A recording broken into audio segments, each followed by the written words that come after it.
Like I was saying earlier, I was discussing that Denise Katrina Matthews passed away, but I wanted to try to explain this time was that a lot of people think that Denise Katrina Matthews and Prince passed away at the hands of Illuminati figures because Prince passed away 2 months after Vanity passed away. And what I wanted to explain and make clear is that Prince did pass away behind the scenes Jewish figures, but Vanity's departure was her own undoing. What I was trying to explain was that Prince, you know, his murder was planned out, it was laid out, and he wasn't no sacrifice for no British royalty. He wasn't no sacrifice from no Illuminati. He was quite simply a sacrifice for the Jews, and he passed away on a Jewish holiday of Passover. April 21st, 2016 was Passover for the Jews. But Denise Katrina Matthews, her passing away wasn't actual her passing away, but her departure was something that was a result of a behind-the-scenes scheme to take down someone that she had prepared herself in the long run to eventually move up against. Like I said earlier, that she was an evangelist, but she only picked up an evangelist lifestyle, so to speak, for the long-term goal of being able to move against this guy that the Jewish occult networks believe is some sort of an angel is living on earth right now. I've tried to explain to you that she had a personal goal of putting herself in a position where she could move against this guy, and that this was the purpose of her building up her character, so to speak, through the church. That Jesus Christ and God was not the goal of her becoming an evangelist, but she had been instructed that in order to make a move against this guy, she has to build herself up spiritually to be able to take this guy down. And I said that they told her this in the 1980s, that before she became an evangelist, that she has to do this for an unspecified amount of time, but eventually after this period of being an evangelist in a church, that she has to return back to the occult circle and move against this guy. Prince was something else altogether. Prince was just simply a holiday sacrifice. That's not the case with Vanity. That's not the case with her. Her fall was her own undoing. She had dedicated her years in a church because she was instructed that her target is not just a celebrity figure, it's not a public figure, but it's some guy that the occult networks believe is a holy guy, and they want him removed because he's hindering them from being able to do things that they want to do. So, like I said, in the latter part of her life, they paid her a house visit, and they told her that she had built herself enough up in a church that they can now remove the guy, and that they had asked her that if she wanted to rejoin the occult network. And she then decided to no longer just be an inactive member of this sect, but to become an active member of this occult network. And this is when she was a satanist who had built herself up in a church through quote-unquote evangelism, to actually put the purpose of her being an evangelist to use. In other words, she felt she did enough good works in a church that she could now move against this prophet that they believe is here right now. Now, Prince passing away was something radically different altogether. It was depicted in a November the 2nd, 2008 episode of The Simpsons that behind-the-scene agents had wanted Prince killed, and that they paid Homer Simpson a good amount of cash to kill Prince. And you view this cartoon on YouTube about these agents paying Homer Simpson a visit and paying him a hefty amount of cash to have the artist known as Prince killed. Yes, it played out in real life. Prince was killed. But this is not the case with Denise Katrina Matthews. Denise Katrina Matthews' fall was her own undoing. Now, like I said, you know, he passed away 2 months after Vanity, but that is no big deal. The guy that she was publicly married to, which is called Anthony Smith, he was sentenced to 3 life sentences, 3 weeks and 3 days before Denise Katrina Matthews departed from us in February the 15th. He was sentenced to January the 22nd. She departed from us February the 15th. Just because Prince experienced worse misfortune than he did, don't mean that he was any closer spiritually linked to Denise Katrina Matthews than Anthony Smith. All the guys that she dated in her life experienced terrible misfortune. Rick James, he died at the age of 56. Nikki Sixx, he was declared clinically dead December the 23rd, 1987, 5 months after they broke up in August. All of the guys she's dated have experienced fateful misfortunes. Eddie Murphy dated her sister, Patricia Matthews, I believe. Eddie Murphy built Denise Katrina Matthews out of jail for doing some old witchcraft shit, or trying to do some old witchcraft shit in a haunted house. His older brother, Charlie Murphy, dies on the same Jewish holiday that Prince Nelson Rogers died on. Prince died April 21st, a Thursday, 2016. Charlie Murphy, he passed away April 12th. I forgot the day of the week, 2017. Passover, just like Prince did.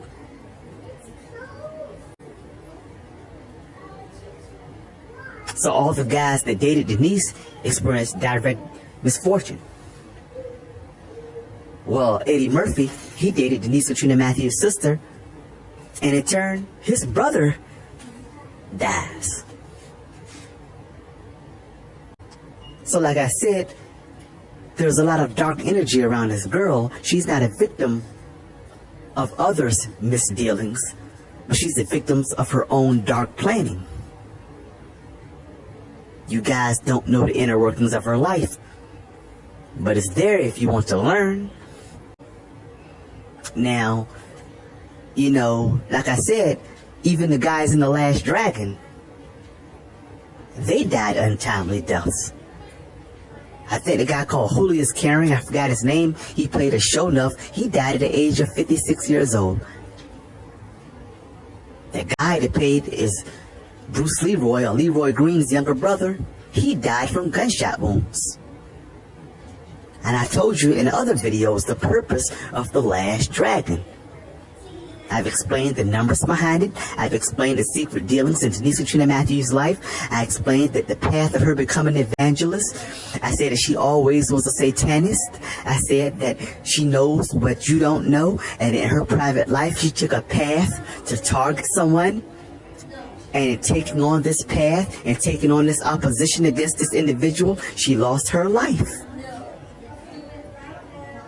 I've explained that when they visited Denise Katrina Matthews, I explained that they told her that she violated her vows with Jesus to such an extent that she could die at any point in time.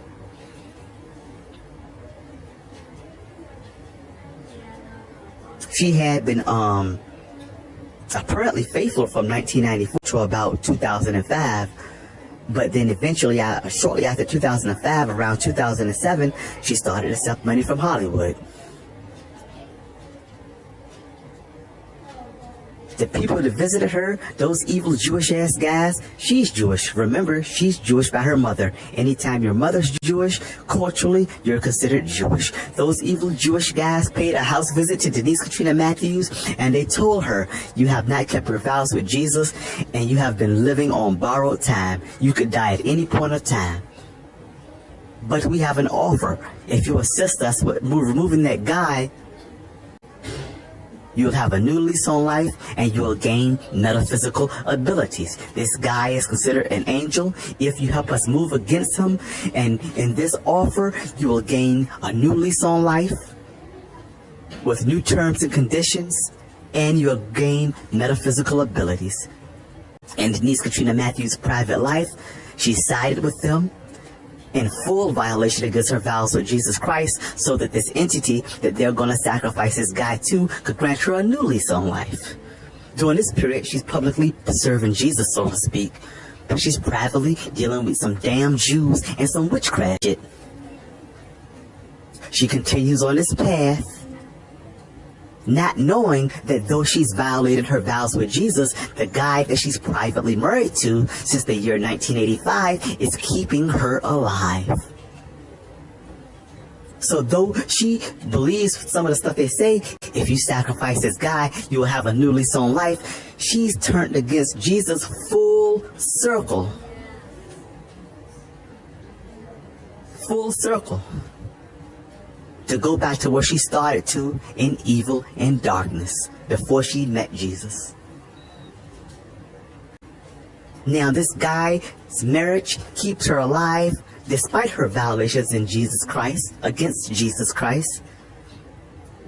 They tell her they want this guy dead by the deadline. They say the deadline is the year 2016, that they want this man that they believe is an angel removed from the earth.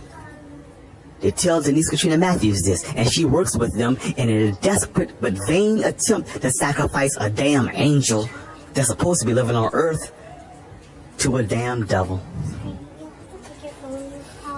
So what they do is they tell her that she has to serve harder in the church, that she has to preach harder, and that she has to do more in the church to build up her karmic energy to where she can eventually take this guy down, because they're not having any luck with killing the guy. So they are telling Denise Katrina Matthews she hasn't done enough good and she has to work harder in the church to build up her karmic energy, or to build up her energy.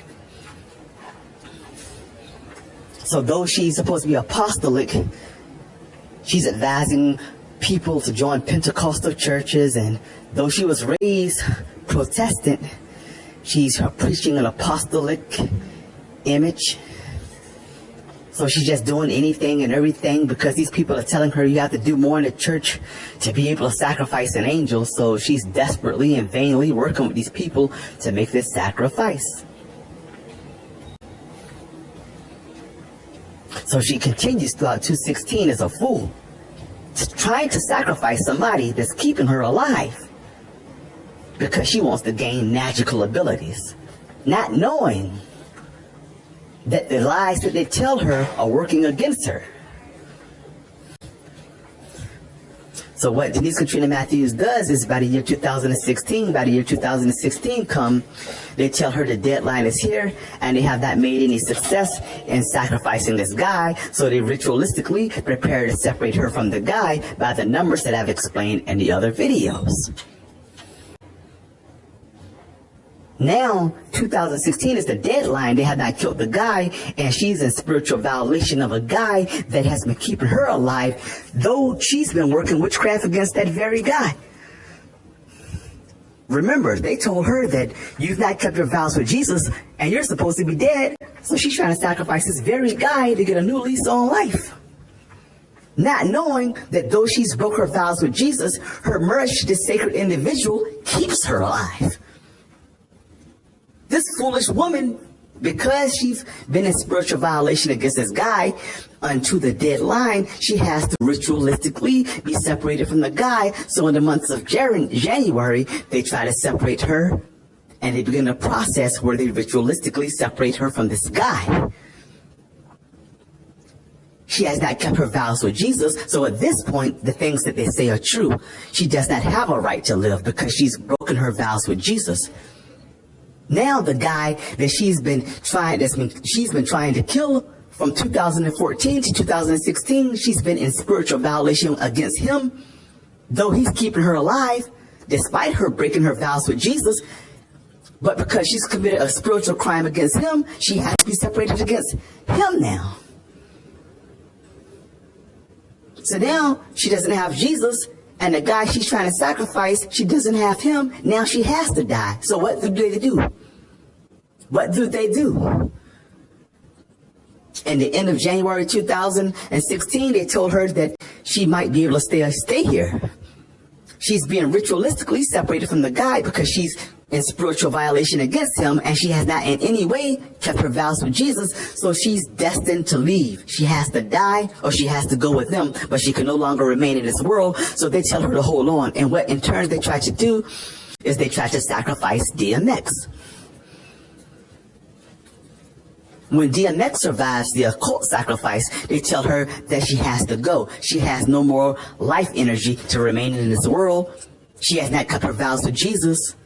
she has to be separated from the guy they wanted to sacrifice. And DMX, he was a failed attempt, because when they tried to sacrifice him Monday, February 8th, they told her that because he could not successfully be killed, the following Monday, February 15th, she has to go with them. And they told her to tell the church that you're no longer going to be a part of their church body anymore. And that's when they took her to where they were going to take her to. Now, like I said, Denise Katrina Matthews, she did not physically pass away. Her death was staged.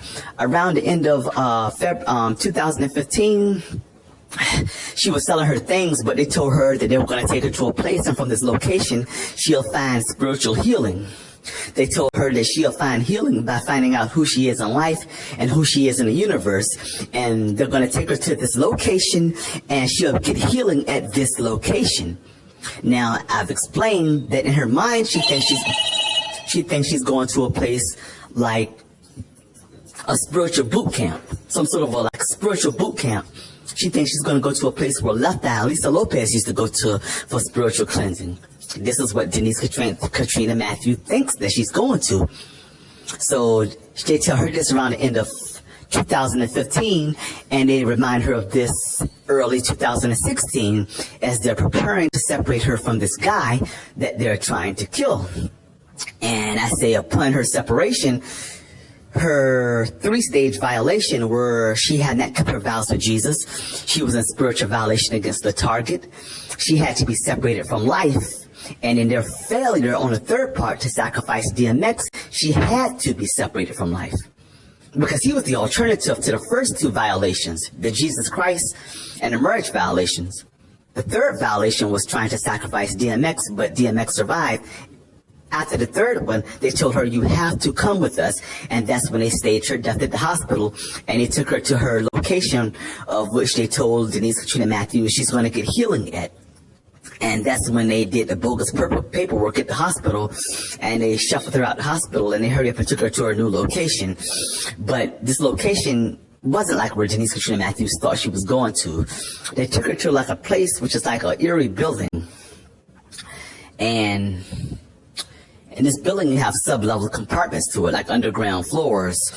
And in one compartment of these underground floors, you have like a doorway which leads to a hallway, and a hallway which leads to a natural tunnel. And in this natural tunnel, if you walk further enough, you have to see what appears to be natural lighting.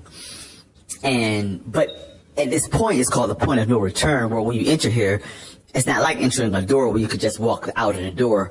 Once you walk through this doorway, at this point, it's called the point of no return, where you cannot optionally turn back. To make a long story short, Denise Katrina Matthews' life decision didn't end how she thought it was going to end. She thought that they offered her a better offer than what Jesus Christ could offer her. And she thought that this plan that they offered her was more feasible when Jesus Christ had to offer her. So she took this offer, which took her down her life's end. Now she's in a situation where she's been judged. No, she did not physically die, but she's no longer in the land of the living, I'll tell you that much. Her death was staged. I don't want them to fool you. The bitch didn't die. Her death was staged. But it didn't end quite like how they want you to believe her life ended. But, you know, things like this, you always bring it to the forefront. You don't sweep no shit like this under the rug. Because what the guy told me is when they paid Denise Katrina Matthews a house visit, that she could have had them arrested. He's told me that these people are apprehendable by the law. They're not above the law. Though they operate like an occult mafia, they're not above the law. The guy told me quite clearly Denise had the authority to have them arrested by officers. But she just chose not to do it because she liked their hefty offer. She felt that the offer was worth the risk, and she just sided with them, and hey, she's no longer here anymore. And she didn't get to heaven. But, you know, her private dealings is what bought her what she has, and she doesn't like what she has. I'll conclude it like that. If you with Jesus, stick with Jesus, but he's not a toy. Don't play with God, and don't play with his servants. That's it.